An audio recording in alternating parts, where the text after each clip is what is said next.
નમસ્તે મિત્રો, આજે આપણે બનાવીશું શાકભાજીથી ભરપૂર અને ખાવામાં એકદમ સ્વાદિષ્ટ નવી ખીચડી, એ પણ ખાસ વઘાર સાથે, જેથી સ્વાદ ડબલ થઈ જશે. તો વિડીયો ગમે તો લાઈક કરજો અને ચેનલને સબસ્ક્રાઇબ કરવાનું ભૂલતા નહીં. તો ચાલો હવે બનાવીએ. 1 કપ પલાળેલા બાસમતી ચોખા, તમે કોઈ પણ ચોખા લઈ શકો છો. સાથે અડધો કપ મગની દાળ, 1/4 કપ ચણાની દાળ, અડધો કપ વટાણા,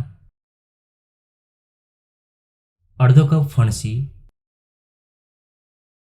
2 બટેટા, 1/4 કપ ગાજર, 1 ડુંગળી, 1 રીંગણ, 1 ટીસ્પૂન મરી, 1 ટીસ્પૂન લાલ મરચું પાવડર, 1 ટીસ્પૂન ધાણા જીરું પાવડર, અડધો ટીસ્પૂન હળદર, સ્વાદ પ્રમાણે મીઠું અને 4 કપ પાણી.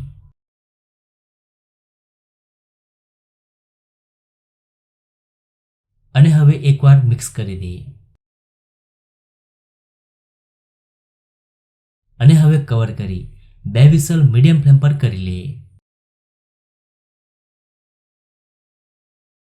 હવે 2 વિસલ પછી ખીચડીને ચેક કરી લઈએ. તો ખીચડી ખૂબ સારી રીતે કૂક થઈ ગઈ છે. હવે ખીચડીને શાકભાજી સાથે સારી રીતે મિક્સ કરી દઈએ. હવે તેમાં 2 કપ ગરમ પાણી ઉમેરી દઈએ. પાણી ઉકળવા લાગે ત્યારબાદ જ પાણી ઉમેરવાનું છે. અને હવે મિક્સ કરી દઈએ. જેટલી પાતળી તમારે ખીચડી બનાવવાની હોય એ પ્રમાણે પાણી ઉમેરવું. હવે ખાસ વઘાર કરી લઈએ. પેનમાં ઉમેરીશું 3 ટેબલસ્પૂન તેલ, 1 તમાલપત્ર, 2 ઇલચી, 1 ઇંચ તજ, અડધો ટીસ્પૂન જીરું અને 1/4 ટીસ્પૂન હિંગ.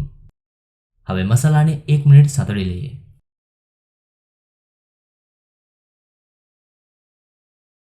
હવે તેમાં ઉમેરીશું 10 ઝીણી સમારેલી લસણ, સાથે 2 ઝીણી સમારેલી ડુંગળી.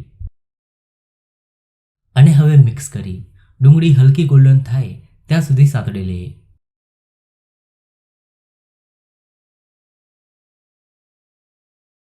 હવે તેમાં ઉમેરીશું 1 ઝીણું સમારેલું ટમેટું અને હવે ટમેટુને પણ સારી રીતે કૂક કરી લઈએ.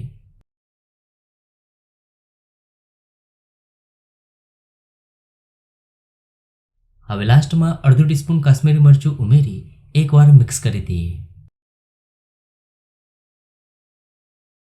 અને હવે વઘારને ખીચડીમાં ઉમેરી દઈએ.